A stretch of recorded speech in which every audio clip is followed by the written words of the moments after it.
16h, Ève Roger sur Europe 1.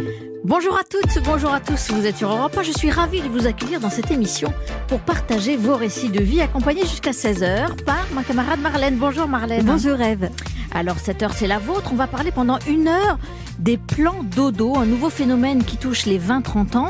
On connaissait les coups d'un soir, des partenaires sexuels croisés sur les sites de rencontres et qu'on ne revoit jamais. On connaissait les sex friends, ces amis avec lesquels on a des relations sexuelles de temps en temps. Et bien là, ce sont des dodo friends, des partenaires avec lesquels on dort de temps en temps, mais sans faire l'amour, juste pour la chaleur, le réconfort et la présence. Alors ce sont parfois des amis ou alors des ex, mais le plus souvent, et c'est le plus étonnant, ce sont des inconnus croisés eux aussi sur des sites de rencontres, mais avec lesquels on se contente de faire des câlins. Alors pour faire des câlins, il faut un peu d'affinité, un peu de feeling et beaucoup de conversation, car lors d'une soirée avec un plan dodo, l'échange, les discussions s'éternisent, sans pression, sans enjeu. Elles continuent au lit où l'on s'endort en bavassant dans les bras l'un de l'autre, tendrement, mais pas comme des amoureux. Encore que, la frontière entre le plan dodo et l'amour est parfois ténue. Le plan dodo peut être aussi peut-être le début en douceur d'une relation amoureuse. Alors qui sont ces jeunes gens qui pratiquent les plans dodo? Que recherchent-ils? Quel plaisir en tirent-ils? C'est le sujet de notre émission cet après-midi sur Europe 1. On va en parler ensemble pendant une heure. Et je me tourne vers vous maintenant, Cécilia Como. Vous êtes sexologue et psychothérapeute. Bonjour. Et Bonjour, merci infiniment Ève. d'être avec nous en direct sur Europe 1 cet Merci après-midi. à vous. Alors, est-ce que vous êtes comme moi? Est-ce que vous êtes surprise par ces témoignages qu'on vient d'entendre de Thomas et de Fleur? Quand c'est quand même étonnant, ces plans dodo ou ces plans câlins, j'allais dire à leur âge. Je suis pas tellement surprise, Ouais. en fait, Ève, parce que je trouve que Fleur a dit quelque chose qui est très juste. C'est-à-dire que justement à leur âge, ils sont dans une époque très sexualisée et où finalement la sexualité se pose comme on prend l'apéro, quoi. On se rencontre, on fait un peu de sexe et puis on se sépare et il n'y a pas de lien, il n'y a pas d'obligation. Et je pense que ça va pas du tout à tout le monde et je pense même que ça de toute façon ça peut pas continuer comme ça très longtemps parce que finalement on en revient aux fondamentaux. Les gens ont besoin de se lier, ont besoin de s'attacher et ont besoin de se toucher. Ouais. Donc là, on est dans l'expérimentation adulte du je suis seule et plus personne pour me toucher. Mais d'une certaine façon, ça c'est l'effet des applications de rencontres, ce que mais vous décrivez complètement, là. C'est-à-dire, complètement. c'est devenu banal de coucher. Trop banal. Ouais. Et tellement banal finalement que on en revient à quelque chose qui se place avant normalement, qui est connaître, qui est caresser, qui est toucher, qui est prendre dans ses bras. Et après, si ça fonctionne, il devrait y avoir sexualité. Donc ils sont très imaginatifs, ces jeunes, en réalité. Ils ont beaucoup de ressources d'inventer ce plan câlin, ce plan dodo. Ça existe depuis qu'on est bébé, ça existe déjà dans le ventre de notre parent, de notre mère, pardon. Le fœtus, même s'il est protégé par le liquide amniotique, il est déjà en contact avec les parois de l'utérus. C'est déjà le contact. On sait que les bébés prématurés, par exemple, quand ils sont touchés, prennent 50% de poids en plus que ceux qui ne le sont pas. Donc tout ça, c'est du, on le sait, les gens qui ont des animaux. Bon, moi, j'ai des chats pour tout vous dire, donc on sait bien que toucher, ça nous rend heureux, c'est agréable, c'est bon en termes hormonal, on sait aussi que ça déclenche des productions d'hormones qui sont absolument capitales. Ça fait baisser le taux du cortisol, qui est une hormone de stress. Qui est plutôt néfaste. Mais Cécilia Como, en même temps, nous, notre génération, on n'avait pas ces applications. Non. On n'avait pas des moyens de faire des plans câlins. On avait des amis. Eux aussi, ils ont des amis. Mais c'est quand comme si c'était une troisième voie. Oui, mais quand Thomas raconte ce qui lui est arrivé dans le train, il s'est fait une amie. En fait, et c'est ça et d'ailleurs on voit bien le process. Ils se sont d'abord attachés en s'écrivant. Ils ont appris à se connaître et ensuite elle est là quand il a besoin de quelqu'un. Mais c'est une amie. Oui, mais moi j'ai pas le souvenir que je dormais avec des amis et qui plus est masculin. Alors ça, c'est autre chose, effectivement. Fleur racontait qu'elle a découvert finalement, avec son collègue de travail, que finalement l'homme est une femme comme les autres. Ouais. C'est-à-dire qu'il est capable, sans aucun problème, de dormir à côté d'une femme ou dans les bras d'une femme, sans avoir envie de lui sauter dessus. Ouais. Donc moi, je pense qu'il y a énormément d'hommes comme ça. C'est vrai qu'il y a des précautions à prendre. J'ai beaucoup aimé votre question, qui, à mon avis, d'une justesse incroyable. C'est où commence le câlin réconfort et où commence le câlin excitant. Quelle est la frontière entre les deux? Qui la fixe? Comment est-ce qu'on est sûr qu'elle sera respectée? Je pense que voilà, c'est ce qu'on a voulu éviter quand nous, on allait voilà, avec nos copains garçons. On rentrait à la maison. Quoi. Et je pense que c'est ce que l'application que Fleur est en train de mettre en place aura sûrement à cœur de bien cerner.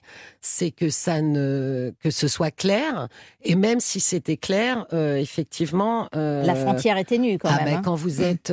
plein d'expériences démontrent, entre autres sur le plan du préservatif, par exemple, que quand vous êtes très excité, ce que vous aviez rationnellement et à froid promis de faire ou de ne pas faire, ça se passe autrement à chaud.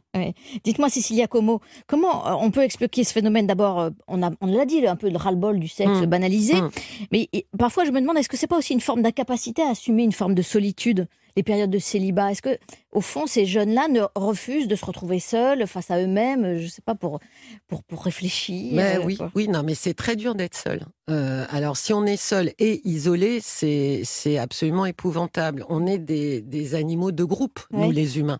On sait mal vivre tout seul. Hein. On forme des couples ou on forme des groupes. Et donc, je pense que effectivement, ça a beaucoup de sens de dire je veux la tendresse que peut m'apporter un autre être humain et je ne veux pas la sexualité. On voit bien qu'il y a un détachement, et c'est pas une si mauvaise chose, entre l'affection et la sexualité. De pouvoir avoir de l'affection sans sexualité. Comme on peut avoir de la sexualité sans affection. Et je pense que il y a des gens qui décident, et pourquoi pas, de pas jeter le bébé avec l'eau du bain, c'est de se dire si j'ai pas de sexualité, alors quoi, c'est le tout ou rien, personne me touche, il se passe plus rien, et puis si on me touche, il y a obligatoirement de la sexualité. Donc c'est un petit peu pour séparer les deux, et je pense qu'effectivement, c'est cette idée de on est seul. Ça c'est vrai, c'est une vraie réflexion, parce que quand on veut pas être seul, on est en couple, et si on est en couple, il y a de la sexualité. Donc c'est effectivement être deux sans sexualité. Oui, mais vous les entendez, ils veulent faire ces plans câlins ou ces plans dodo avec des gens du sexe opposé. Pourquoi on fait pas des plans câlins dodo avec une amie quand on est une femme ou un ami quand on est un homme? Parce que c'est peut-être, alors du côté des femmes, j'entendais, je me disais qu'il y a aussi cette idée de se familiariser avec le masculin, mais avec un masculin qui est doux, qui est doux, qui met pas en avant la sexualité. Et pour terminer cette partie-là, est-ce que vous pensez qu'est-ce que ça dit aussi du rapport au couple? C'est quand même un rapport très défiant vis-à-vis du couple, où il y a des exigences, de la sexualité, de la fidélité, des contraintes. Je me dis que beaucoup d'entre eux, très certainement, utilisent ce moyen d'une certaine manière pour s'approcher. Alors je pense qu'il y a ceux qui veulent s'approcher d'un couple et donc apprivoiser, et ceux qui veulent s'en éloigner parce que ça leur a pas apporté ce qu'ils désiraient. Moi, j'ai du mal, en tant que thérapeute de couple, évidemment, à penser que le couple puisse exister sans aucune sexualité. Je pense que là, on forme des duos d'humains. C'est pas mal, ça, duo. On a dit plan dodo, plan câlin, les duos. Et juste, je me demandais si nous, à notre âge, Cécilia Como, je crois qu'on a à peu près le même âge, est-ce qu'on pourrait faire des plans câlins aujourd'hui, à notre âge, ou c'est trop tard pour nous? Mais je pense qu'on fait des plans câlins avec nos conjoints ou conjointes, dès lors que on peut passer de longues périodes sans faire l'amour et être dans le lit et dire oh non, pas ce soir, j'ai pas envie de ça, j'ai envie de ça. On le fait. Oui, on peut le faire, on a le droit de le faire, absolument. Merci beaucoup, Cécilia Como. Je rappelle que vous êtes sexologue et psychothérapeute. Donc... Justement, moi j'ai un message de Rose qui nous dit moi, mon plan dodo, c'est avec ma meilleure amie, ça m'apporte tendresse, bien-être et bienveillance. Europe 1. Si vous aussi vous souhaitez partager votre expérience de vie, appelez-nous 39 21. Vous nous laissez un petit message, il y a aussi vos commentaires que l'on attend avec impatience sur Twitter avec le hashtag Europe 1. Europe 1. Et vous pouvez vous aussi réagir au 39 21. Benjamin est là pour réceptionner tous vos messages et puis vos commentaires, vos témoignages sont très appréciés sur Twitter avec le hashtag Europe 1. Petit tour aussi sur la page Facebook de l'émission. À tout de suite.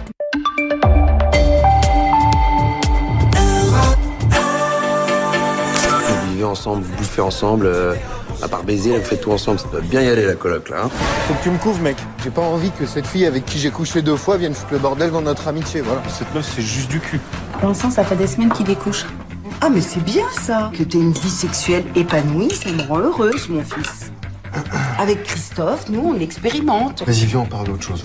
Vous avez peut-être reconnu ce film Ami, Ami, un film français. Vous écoutez toujours Europe 1 avec Ève Roger. On parle des fameux plans dodo ou des plans câlins. Du coup, on ne sait pas trop comment. Faut dire les deux, je pense. Ce sont des jeunes gens qui dorment ensemble, donc dans le même lit, mais sans faire l'amour. Même chez les jeunes, c'est-à-dire cette pratique qui consiste à dormir à deux sans faire l'amour, juste pour la chaleur, le réconfort et les câlins. Et pour conclure cette émission, nous sommes maintenant avec Johan. Bonjour Johan, soyez le bienvenu sur l'antenne d'Europe 1. Bonjour. Alors Johan, quel âge avez-vous et d'où nous appelez-vous ? Alors j'ai 30 ans et de région parisienne. Alors vous Johan, vous êtes un adepte des plans dodo depuis un certain temps. D'ailleurs, est-ce que vous dites plan dodo, plan câlin, autre chose ? Alors plutôt plan dodo, mais j'en fais plus vraiment maintenant, mais depuis quelques temps. Quand vous faisiez des plans dodo, ça a commencé comment et avec qui ? Je suis pas sûr qu'il y ait eu d'éléments déclencheurs particuliers. Ça s'est juste fait. C'était plutôt dans le cadre de relations amicales, finalement. Oui. Où il n'y avait pas vraiment de... C'était des amis ? Des amis que vous connaissiez déjà ?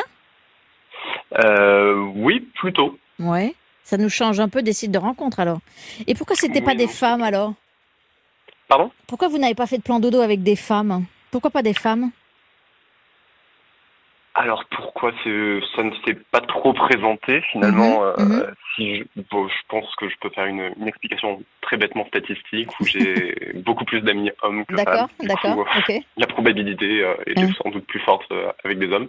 Après il y a aussi l'orientation sexuelle qui joue peut-être quand même un petit peu. On a peut-être plus envie d'être avec le sexe qui nous attire plutôt que l'inverse. Est-ce que vous avez eu beaucoup de plans dodo ?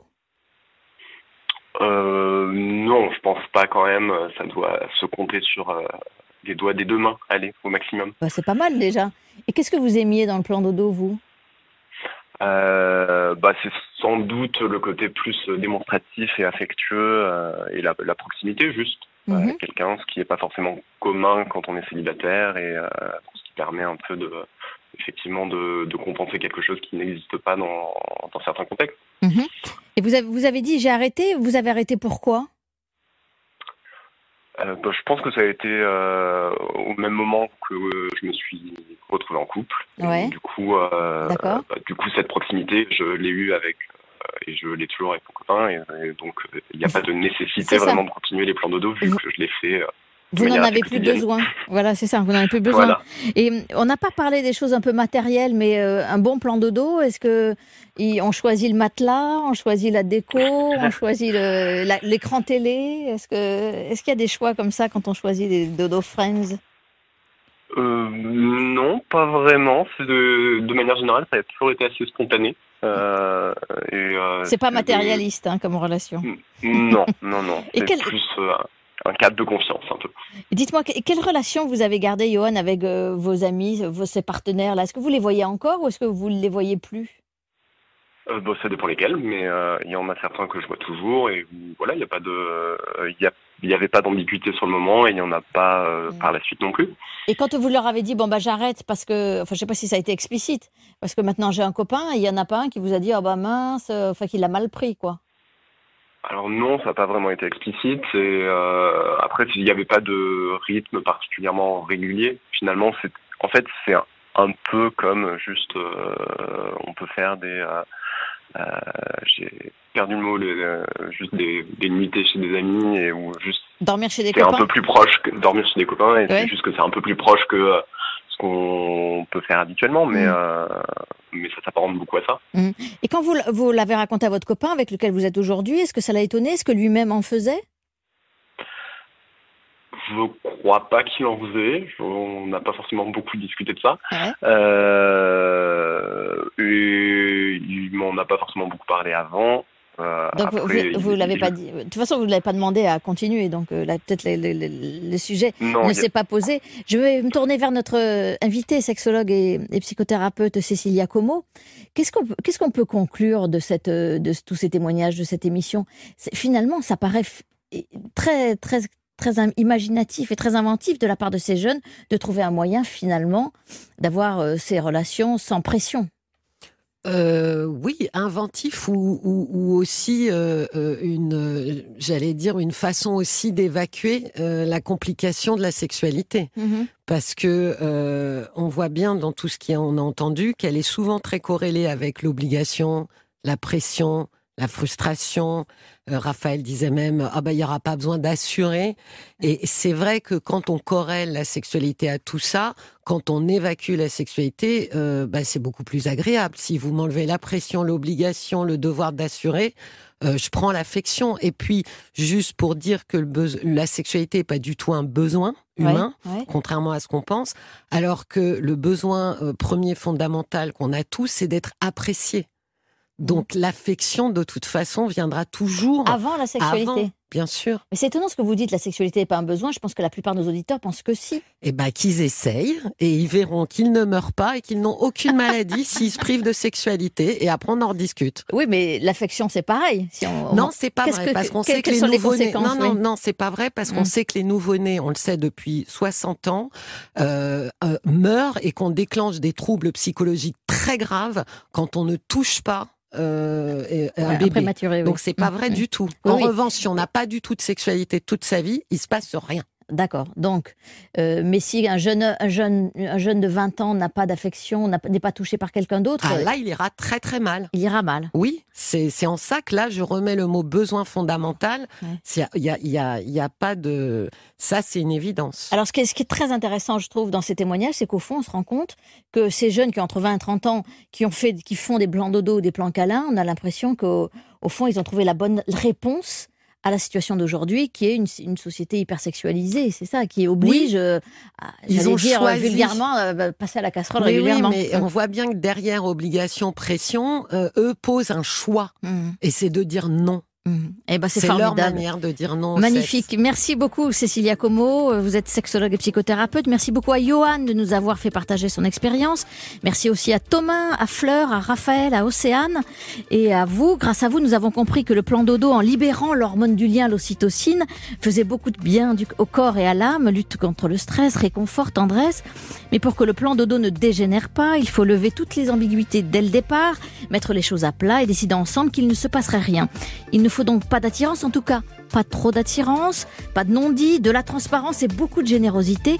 Le plan dodo, visiblement, ne s'adresse qu'aux célibataires, mais attention, pas n'importe lesquels, ceux qui ont un bon matelas, une jolie déco, un bel écran télé, ingrédient indispensable pour une soirée cocooning réussie.